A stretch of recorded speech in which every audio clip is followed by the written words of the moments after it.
त्रिकोणमिति से board exam में ज्यादातर 3 टॉपिक पे प्रश्न पूछे जाते हैं। या तो आपको पाइथागोरस थ्योरम पर आधारित प्रश्न पूछा जाएगा, चाहे वो टिक आउट क्वेश्चंस हो या फिर बड़े मार्क्स वाले क्वेश्चंस हो, या फिर आपका त्रिकोणमिति सारणी पर आधारित प्रश्न पूछा जाएगा, या फिर टिक आउट या फिर बड़े मार्क्स वाले क्वेश्चंस। और तीसरा टॉपिक जो है वो बहुत ही महत्वपूर्ण है बड़े मार्क्स वाले क्वेश्चंस के लिए, वो क्या है, सिद्ध करने वाले क्वेश्चंस। सिद्ध करने वाले प्रश्न आपको टिक आउट में नहीं देखने को मिलेंगे, लेकिन ज्यादातर टिक आउट में आपको या तो त्रिकोणमिति सारणी पर आधारित प्रश्न उठाएगा या तो पाइथागोरस थ्योरम पर आधारित प्रश्न उठाएगा दोस्तों। तो इस वीडियो में हम टोटल उन सारी बातों को भी जानेंगे। इस वीडियो में हम लोग तगड़े कॉन्सेप्ट के साथ और एक बेहतरीन ट्रिक के साथ हम लोग समझेंगे, ताकि त्रिकोणमिति से कोई भी प्रश्न आए तो हम आसानी से कर सकें। इस वीडियो में जितने भी प्रश्न बताऊंगा वो बहुत ही महत्वपूर्ण प्रश्न भी होंगे और आपके सारे कॉन्सेप्ट को क्लियर भी करेंगे दोस्तों। तो बिना देर किए आइए स्टार्ट करते हैं। सबसे पहला टॉपिक हमारा पाइथागोरस थ्योरम पर आधारित प्रश्न है। तो पाइथागोरस थ्योरम पर आधारित प्रश्न जब पूछेगा तो उससे पहले हमें पाइथागोरस की क्या जानकारी होनी चाहिए। वो बेसिक जानकारी ये होनी चाहिए कि समकोण त्रिभुज पता होना चाहिए। समकोण त्रिभुज में एक कर्ण होता है, एक लंब होता है, आधार होता है, इतना पता रख लेना, ठीक है। उसके बाद तुम एक फार्मूला याद रख लेना, लाल बटे कक्का, एक टेक्निक है, ठीक ना। लाल बटे कक्का से तुम साइन, कॉस, टेन, कॉसेक, सेक, ये जितने भी है सभी का फार्मूला तैयार कर सकते हो, लंब, कर्ण, आधार वाले। जैसे तुमसे कोई पूछे कि साइन थीटा का फार्मूला क्या होगा, तो साइन थीटा का फार्मूला क्या होगा बताओ, यल बटे के, यल का मतलब लंब, ये जो सीधी लाइन दिख रही है आपको ये बटे है ना, तो लंब बटे कर्ण हो गया। अगर किसी ने पूछा सेक का क्या होगा, तो सेक नीचे में है तो नीचे से ऊपर जाओ, कर्ण बटे आधार। अगर मान लो 10 पूछ दिया तो लंब बटे आधार। अगर आपसे कॉट पूछ दिया तो आधार बटे लंब। इतनी बात आपको पता होनी चाहिए। उसके साथ साथ पाइथागोरस का फार्मूला मालूम होना चाहिए, कर्ण का स्क्वायर बराबर लंब का स्क्वायर प्लस आधार का स्क्वायर, ठीक है दोस्तों। इतनी बात आपको पता होनी चाहिए। चाहे तो आप यहाँ से स्क्वायर हटाएंगे तो कर्ण बराबर क्या हो जाएगा, रूट आ जाएगा इस तरफ, तो लंब का स्क्वायर प्लस आधार का स्क्वायर, ठीक है दोस्तों। अगर मान लीजिए लंब का फार्मूला पूछे तो क्या हो जाएगा, कर्ण का स्क्वायर माइनस आधार का स्क्वायर। अगर आपसे आधार निकालना पड़े तो फार्मूला क्या लिखेंगे आप, कर्ण हमेशा शुरू में रहेगा, ठीक ना, माइनस लगा के। अगर आपसे लंब पूछ रहा है तो कर्ण हमेशा शुरू में रहेगा, स्क्वायर में माइनस लगा के आधार कर देना। आधार पूछेगा तो कर्ण शुरू में हमेशा रहेगा, माइनस लगा के लंब कर देना, ठीक है। हाँ, कर्ण के लिए अंदर में दोनों प्लस रहेंगे, ठीक है। इतनी बात आपको याद रखोगे तो आपको रटना भी नहीं पड़ेगा फार्मूला। अब आगे बढ़ते हैं, सवाल किस तरह से पूछेगा। पाइथागोरस पे 2 सवाल बहुत ही पॉपुलर है। पहला यह वाला सवाल जो नॉर्मली आपको दे देगा कि क्या कहते हैं, यदि इतना बराबर इतना है तो इतने का मान ज्ञात कीजिए। एक सवाल ये हो गया मान ज्ञात करने वाला। इस तरह का क्वेश्चन टिक आउट में भी पूछा जाता है। अब आता है एक और पाइथागोरस थ्योरम पे सवाल, जो कि क्या कहता है, आपको सिद्ध करने वाला देता है। कहता है कि इतना बराबर इतना है तो सिद्ध कीजिए कि ये दोनों एक दूसरे के बराबर है। यही क्वेश्चन 4 नंबर में पूछा जाता है बोर्ड एग्जाम में, तो उसकी भी बात करेंगे। सबसे पहले इसकी बात कर लेते हैं। तो सबसे पहले हमारे पास क्या दिया हुआ है दोस्तों, 3 cot a बराबर 4, 3 cot a बराबर 4। तो 3 इंटू में है तो इसको उधर ले जाते हैं, तो cot a बराबर क्या हो जाएगा, 4/3 हो जाएगा, ठीक है दोस्तों। अब कॉट वाले में फार्मूले में देखिए, पहले हम एक त्रिभुज बना लेंगे समकोण इस तरह से, ठीक है दोस्तों। अब हम देखते हैं कॉट वाले का फार्मूला क्या होता है। कॉट वाले का लंब कर्ण आधार में देखिए फार्मूला क्या है, कॉट का आधार बटे लंब है, क्या है, आधार बटे लंब। तो आधार यानी ऊपर में है तो ऊपर में कौन है, 4 हो गया आधार, लंब नीचे में है यानी 3 नीचे। आपकी जरूरत किसकी है, 2 चीजें तो है आपके पास, लेकिन तीसरा चीज नहीं है। जब तक ये तीसरा चीज नहीं निकाल पाओगे तब तक सवाल आप नहीं कर पाओगे, चाहे वो मान ज्ञात करने वाला हो या फिर सिद्ध करने वाला हो। ध्यान से वीडियो को देखना, पूरा कॉन्सेप्ट क्लियर हो जाएगा। एक ही वीडियो में हर तरह के क्वेश्चन सीख के जाओगे। कम समय है, कम समय में बेहतर सिखाऊंगा मैं, ताकि आपके बोर्ड एग्जाम में बेहतर मार्क्स आ सके। वीडियो पसंद आए तो दोस्तों तक शेयर करने में कोई कंजूसी मत करना दोस्तों। अब बात करते हैं कि कर्ण निकाला कैसे जाएगा। तो कर्ण का फार्मूला अभी जस्ट बताया मैंने, कर्ण बराबर क्या होता है, रूट में।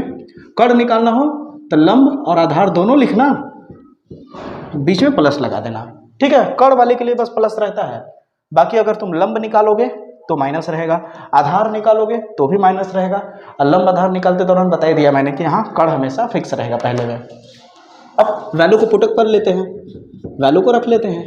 लंब का वैल्यू कितना है, 3 का स्क्वायर, आधार कितना है, 4 का स्क्वायर, 3 का स्क्वायर कितना हो जाएगा, 9, 4 का स्क्वायर हो जाएगा 16, जोड़ोगे हो जाएगा 25, बाहर निकल के 5 आ जाएगा, 50 25, ठीक है। तो आपके पास तीनों वैल्यू मिल गया। अब आपसे क्या पूछ रहा है प्रश्नानुसार, प्रश्नानुसार आपसे पूछा है कि cos a प्लस साइन ए का वैल्यू क्या होगा। तो cos a का मान निकाल लो।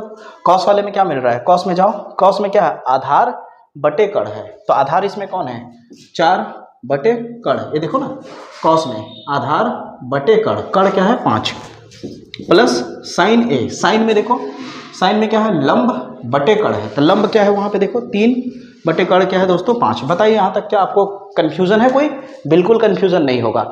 आगे बढ़ते हैं दोस्तों। अब यहाँ पे देखिए नीचे का सेम है तो उतार दीजिए 5, ऊपर में क्या बचा 4 + 3, अब जोड़ेंगे तो कितना हो जाएगा 7/5, यही आपका आंसर होगा। देखिए दोस्तों इस तरह से प्रश्न पूछा जाता है एग्जाम में। तो दोस्तों इसी क्वेश्चन की मैं बात कर रहा था कि ऐसा ही क्वेश्चन 4 नंबर या तो 6 नंबर में पूछा जाएगा। कह रहा है यदि 3 cot a = 4 है तो जांच कीजिए कि क्या ये दोनों आपस में बराबर है या नहीं। तो हम क्या करेंगे, पहले हम इधर वाले को हल करेंगे जैसा भी पहले क्वेश्चन में हमने किया, ठीक है। फिर एक बार इधर वाले को हल करेंगे, अगर दोनों का आंसर सेम आ गया तो भाई जांच हो गया, ये दोनों आपस में बराबर है।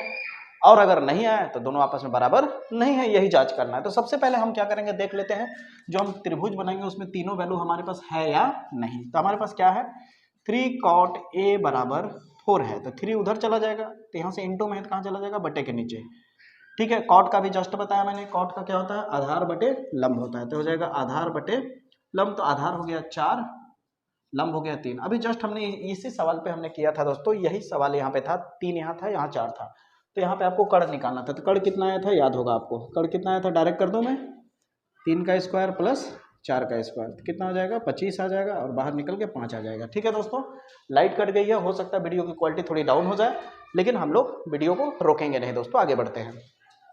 अब देखिए यहाँ पर 5 आ चुका है, अब हमसे इसको जांच करना है कि दोनों आपस में एक दूसरे के बराबर है या नहीं। तो सबसे पहले हम लोग बराबर के इधर वाले को लेफ्ट हैंड कहते हैं और बराबर के उधर वाले को राइट हैंड कहते हैं, तो हम लोग लेफ्ट हैंड लेकर के कर लेते हैं।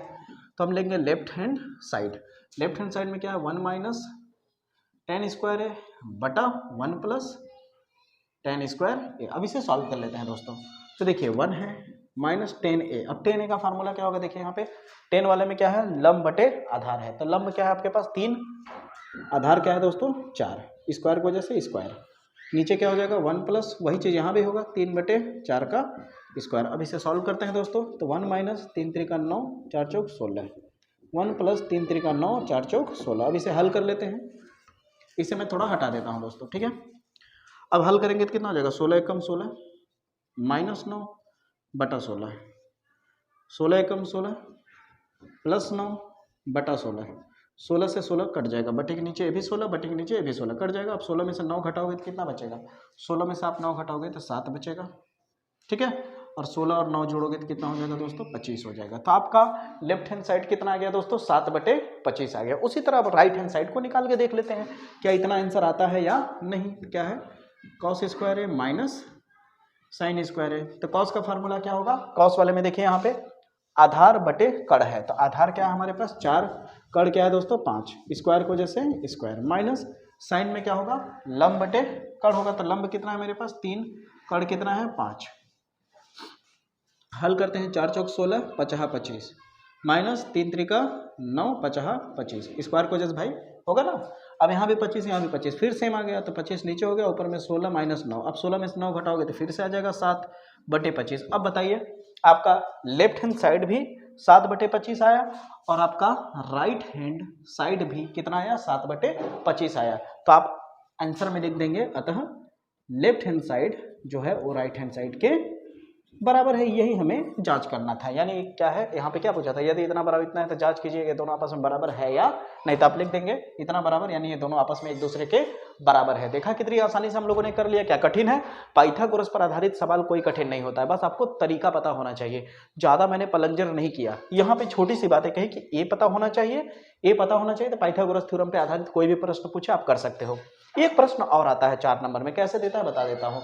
यहाँ पे आपको दे देगा कि इतना बराबर इतना है, तो अन्य त्रिकोणमिति अनुपात ज्ञात कीजिए, अन्य त्रिकोणमिति अनुपात ज्ञात कीजिए, ऐसा बोलेगा तो त्रिकोणमिति में कितने अनुपात है 6 है, sine cos tan cot sec cosec, उनमें से कोई एक दे देगा और बाकी 5 पूछेगा, तब जाकर के कहेगा अन्य त्रिकोणमिति अनुपात ज्ञात कीजिए। उम्मीद करता हूं पाइथागोरस पे आधारित अगर आप प्रश्न आएगा तो आप आसानी से कर पाएंगे। अब हम त्रिकोणमिति सारणी पर आधारित प्रश्नों को करने जा रहे हैं। तो अब बात करने वाले हम लोग त्रिकोणमिति सारणी का प्रयोग करके किस तरह से बोर्ड एग्जाम में क्वेश्चन बनाए जाते हैं। तो 2-3 तरीके से क्वेश्चन बोर्ड एग्जाम में पूछा जा सकता है त्रिकोणमिति सारणी का प्रयोग करके। पहला, जो आपको कुछ इस तरह सीधे डायरेक्ट दे देगा, कहेगा कि मान ज्ञात कीजिए। दूसरा, आपको सिद्ध करने वाला दे देगा, सिद्ध करने मान ज्ञात करने वाले में एक और क्वेश्चन आएगा जो 4 नंबर या 6 नंबर में बड़े मार्क्स में पूछा जाएगा, वो बटे वाला क्वेश्चन है, जैसा कि यहाँ पे आप देख पा रहे होंगे। ठीक है दोस्तों, तो आगे बढ़ते हैं। सबसे पहले इस तरह से क्वेश्चन आ जाए तो कैसे करेंगे। सबसे पहले यहाँ पे मैं टेबल दिखा दे रहा हूँ, यहाँ पे टेबल आपको पता होना चाहिए। त्रिकोणमिति सारणी पर आधारित प्रश्न करने के लिए आपको क्या पता होना चाहिए, ट्रिग्नोमेट्रिक टेबल पता होना चाहिए आपको, बेसिक चीजें आपको मालूम होनी चाहिए दोस्तों, तब जाके आप सवाल कर पाएंगे, ठीक है। अगर आपको नहीं मालूम है, इसका ट्रिक नहीं मालूम है कि टेबल को कैसे बनाया जाता है, तो इस पे मेरा वीडियो है 7 मिनट का, उसे जाकर के जरूर देखिएगा। आगे बढ़ते हैं दोस्तों, यहाँ पे cos 60 है, cos 60 का वैल्यू होता है 1/2, वहां टेबल में आप देख पा रहे होंगे, स्क्वायर प्लस 4 इंटू sec 30 का वैल्यू होता है दोस्तों 2/√3 होता है, स्क्वायर की वजह से स्क्वायर, माइनस tan 45 का मान होता है 1, स्क्वायर की वजह से स्क्वायर, प्लस cos 90 का मान होता है 0, स्क्वायर की वजह से स्क्वायर। 1/2 को लिख सकते हैं 1/4, लिखा जा सकता है कि नहीं, बिल्कुल लिख सकते हैं, प्लस 4 इंटू इसको स्क्वायर की वजह से क्या हो जाएगा 2 4 हो जाएगा, और स्क्वायर की वजह से रूट हट जाएगा, केवल 3 बचेगा, -1 का स्क्वायर 1 ही रहेगा, 0 लिखने की जरूरत है नहीं। इसे सॉल्व करते हैं, 1/4 प्लस 4 चौक 16/3 -1, इतनी बात आपको समझ में आ रही होगी। अब इसको ज्यादा कुछ नहीं करना, नीचे कुछ नहीं तो 1 है, एलसीएम ले लीजिए तीनों का, तो कितना आएगा 12 आएगा। अब यहाँ क्या है 1 है, तो गुणन कितना हो जाएगा 4 तिहाई 12, प्लस कितना है 16 है, 3 चौके 12 -1, 12 12 में आएगा। यहाँ तक उम्मीद करता हूँ आपको बात समझ में आ रहा होगा। अब 3 एकम 3 हो जाएगा, प्लस 16 चौके 64 हो जाएगा, माइनस 12 एकम 12/12। अब 64 और 3 जोड़ेंगे तो कितना हो जाएगा दोस्तों 67 हो जाएगा, और माइनस 12/12। अब इसे हल कर लेंगे, घटा देंगे, जो आंसर आएगा वो आपका इसका आंसर हो जाएगा। तो देखा कितनी आसानी से इस तरह से क्वेश्चन आएगा, तो आप आसानी से इसे हैंडल कर सकते हैं। कब? जब आपको त्रिकोणमिति सारणी पता हो। तो दोस्तों जब प्रूफ करने वाला क्वेश्चन दे दे, चाहे ए वाला दे चाहे ए वाला, तो आपको करना क्या है, सबसे पहले जो क्वेश्चन है उसमें से आप लेफ्ट हैंड साइड को उतार लेंगे। क्या करेंगे? लेफ्ट हैंड साइड को उतार लेंगे। अब आप वैल्यू जो आपको दिया हुआ है उसको रखते चले जाएंगे। जैसे sin 45 का वैल्यू होता है 1/√2, स्क्वायर की वजह से स्क्वायर है तो लगा देना, नहीं है तो मत लगाना। माइनस sin 30 का वैल्यू होता है 1/2, स्क्वायर है तो लगा दो। अब ये स्क्वायर क्या करेगा भाई, स्क्वायर का मतलब क्या है, ये 2 बार है मल्टीप्लाई में, तो 1 तो 1 ही रहेगा, लेकिन स्क्वायर की वजह से रूट हट जाएगा, केवल 2 बचेगा, माइनस यहाँ पे 1 हो जाएगा, स्क्वायर की वजह से 2 कितना हो चुका होगा 4 हो चुका होगा। इतनी बात आपको समझ में आनी चाहिए दोस्तों। आगे बढ़ते हैं, अब इसको हल करेंगे तो इसका इससे गुणा कर लीजिए, 4 एकम 4 माइनस 2 एकम 2 बटा 2 चौके 8, घटाएंगे तो कितना आ जाएगा, 4 में से 2 घटाएंगे 2 बचेगा, और यहाँ आ जाएगा 8। अब इसे काटेंगे तो कट जाएगा, 2 एकम 2 2 चौके 8, तो 1/4 आ गया। यही आपको प्रूफ करना था। ये आ गया आपका राइट हैंड साइड। उम्मीद करता हूं दोस्तों आपको समझ में आसानी से आ गया होगा। उसी तरह ये प्रश्न आप खुद से करिएगा ट्राई, देखते हैं आप इसे प्रूफ कर पाते हैं या नहीं। आगे बढ़ते हैं दोस्तों। अब इस प्रश्न को देखिए दोस्तों, इस क्वेश्चंस को आप कैसे मिस कर सकते हो भला। ये क्वेश्चंस बोर्ड एग्जाम में बहुत बार पूछा गया है, तो इस तरह का प्रश्न आप किसी कीमत पे छोड़ के मत जाना। इस क्वेश्चंस को तैयार करके ही जाना कि इस तरह से किसी भी तरह घुमा फिरा के क्वेश्चन पूछे तो आप उसे कर सको, क्योंकि यह प्रश्न आपका 4 नंबर का प्रश्न है दोस्तों। ऐसे ही 4 नंबर नहीं जाने देना है। बहुत ही इजी क्वेश्चन है। कैसे करेंगे देखिए, मैं जैसे बता रहा हूं ऐसे समझिए, आपको इजी लगेगा। आपको दिया क्या है पहले देखिए, कह रहा है कि cos a माइनस बी बराबर इतना है और sin a प्लस बी बराबर इतना है, तो a और b का मान ज्ञात कीजिए। a और b का मान ज्ञात कीजिए। आप सोच रहे होंगे कि सर जी यहाँ का आपने क्यों नहीं पढ़ा है। इसका कोई लेना देना नहीं है, ये मोह माया है। ये आपको बस इंस्ट्रक्शन दे रहा है, ये बताने की कोशिश कर रहा है कि a प्लस बी जोड़ोगे तो 0 से बड़ा आएगा और 90 से कम होगा या 90 के बराबर होगा। और कह रहा है a का मान तुम्हारा b से बड़ा होना चाहिए। ये तुम्हें तो और फायदे की बात बता रहा है ना, कि तुम्हें पहले ही पता चल गया कि a का जो वैल्यू आएगा वो b से ज्यादा होगा। अगर नहीं आया तो समझ लो तुमने कहीं गलत किया है। ये तो फायदे वाली चीजें हो गई। अब बात करते हैं इसको किया कैसे जाए। तो हमारे को दिया है cos a माइनस बी। अगर वीडियो अच्छा लगे दोस्तों तो दोस्तों तक जरूर शेयर करिएगा, शेयर करने में कोई कंजूसी मत करिएगा। अब देखिए दोस्तों, अब वहां टेबल लगा हुआ है, टेबल में देखिए ध्यान से cos वाले को देख रहे हैं। अब cos वाले लाइन में जाइए, देखिए √3/2 कहां पे है, तो cos 30 पे होगा। किस पे होगा? cos 30 पे, क्योंकि यहां cos है तो cos वाले में ही जाके चेक करोगे कि ये वैल्यू कहां पे है। तो cos वाले में कहां पे है? cos 30 पे है। जैसे कह रहा हूं वैसे समझते जाओ, तुम्हारा इस तरह का क्वेश्चन आएगा तो आसानी से कर लोगे। cos 30 पे मिलेगा। कहां पे मिलेगा? cos 30 डिग्री पे। अब cos से cos कट गया बराबर होने की वजह से। अब बचा क्या तुम्हारे पास? a माइनस बी बराबर 30। इसे नाम दे दो समीकरण 1 का। उसी तरह दूसरे को पकड़ो, क्या है? sin a प्लस बी बराबर √3/2। अब साइन वाले लाइन में जाके देखो, टेबल में ध्यान से देखो, साइन वाले लाइन में जाके देखो √3/2 कहां पे है? sin 60 पे है। कहां पे है दोस्तों? sin 60 पे। तो साइन लिखो, a लिखो, प्लस लिखो, b लिखो, और यहाँ क्या कर दो? sin 60। फिर से साइन से साइन गया, बचा क्या? a प्लस बी बराबर 60। इसे नाम दे दो समीकरण 2 का। अब समीकरण 1 और समीकरण 2 को गौर से देखो, यहाँ a माइनस बी है और यहाँ a प्लस बी है। ठीक है, तो इसे आप चाहो तो जोड़ दो या तो घटा दो, आंसर आ जाएगा। तो जोड़ देना, इसको क्या कर देना, जोड़ देना। तो आप लिखना समीकरण 1 प्लस 2, यानी समीकरण 1 और 2 को जोड़ने पर। तो समीकरण 1 कितना है हमारे पास, a माइनस बी बराबर 30। समीकरण 2 कितना है, a प्लस बी बराबर 60। जोड़ो 60 और 30 90, माइनस में भी प्लस में भी कैंसिल हो गया, a और a कितना हो जाएगा 2a, 2 इंटू में उधर जाएगा तो कहाँ चला जाएगा बाबू, बटे के नीचे, काटोगे तो आ जाएगा 45। कितना आ जाएगा 45। तो a का वैल्यू कितना मिल गया आपका 45। जब एक वैल्यू मिल जाए, जब एक वैल्यू तुम निकाल लेना, तो इसी को उठा के चाहे तो समीकरण 1 में रख लो, चाहे तो समीकरण 2 में रख लो, तो तुम्हारा b का वैल्यू मिल जाएगा। ये विलोपन विधि से मैं कर रहा हूं, बता दूं पहले, ठीक है। तो यहां पे हम लिख देंगे a का मान समीकरण 1 में रखने पर, अब समीकरण 1 में रख लेते हैं या समीकरण 2 में रख लेते हैं, समीकरण 2 लिख लेते हैं, ठीक ना। तो समीकरण 2 कितना है हमारे पास, a प्लस बी बराबर 60 है, ठीक है बाबू। अब यहाँ देखिए हमारे पास a का वैल्यू कितना है 45 है, तो a हटा के हम क्या रख देंगे 45 प्लस b बराबर 60। तो b बराबर कितना हो जाएगा 60। अब इसको उधर भेजेंगे 45 को, तो क्या हो जाएगा माइनस 45 हो जाएगा, और घटाओगे तो कितना आ जाएगा, 60 में से 45 घटाओगे तो कितना आ जाएगा 15 आ जाएगा। कितना आ जाएगा दोस्तों 15 आ जाएगा। अब बताइए क्या कठिन है सवाल, नहीं ना। अब इस सवाल को बोर्ड एग्जाम में कैसे घुमा फिरा के देगा मैं समझाता हूं। यहाँ पे क्या किया, इतना दे दिया, इतना दे दिया, और यहाँ पे क्या बोला है a और b ज्ञात कीजिए ना।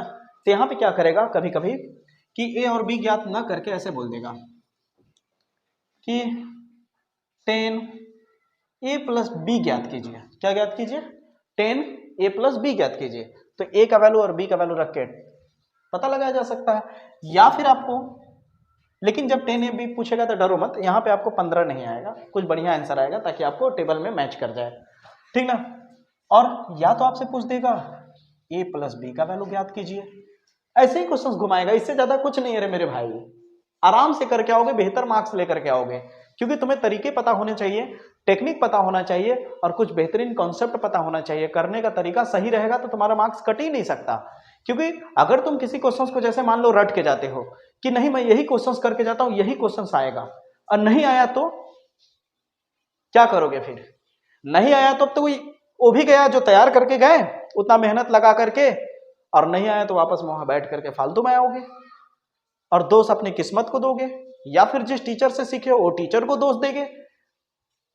नहीं मेरे भाई, कॉन्सेप्ट को क्लियर कर लो, तुमसे कोई भी क्वेश्चन घुमा फिरा के पूछे तो आसानी से कर पाओगे। अब बात करते हैं तीसरे कॉन्सेप्ट की, कि तीसरे कॉन्सेप्ट में यानी किस तरह से पूछेगा बोर्ड एग्जाम में। तो तीसरी बात जो ध्यान रखना, तीसरी बात जो तीसरे तरीके से क्वेश्चन पूछेगा वो होगा तुम्हारा सिद्ध करने वाला क्वेश्चन। क्या होगा, सिद्ध करने वाला क्वेश्चन। और सिद्ध करने वाला क्वेश्चन से बड़े मार्क्स में आएगा तुम्हारा, ठीक है। तो सिद्ध करने वाले क्वेश्चन का मैं यहाँ पे डिस्क्रिप्शन में लिंक दे रहा हूँ, एंड स्क्रीन में भी इसका लिंक हो जाएगा, और ये जो वीडियो तुम देख रहे हो इसका खुद ही एक प्ले लिस्ट है, ठीक ना।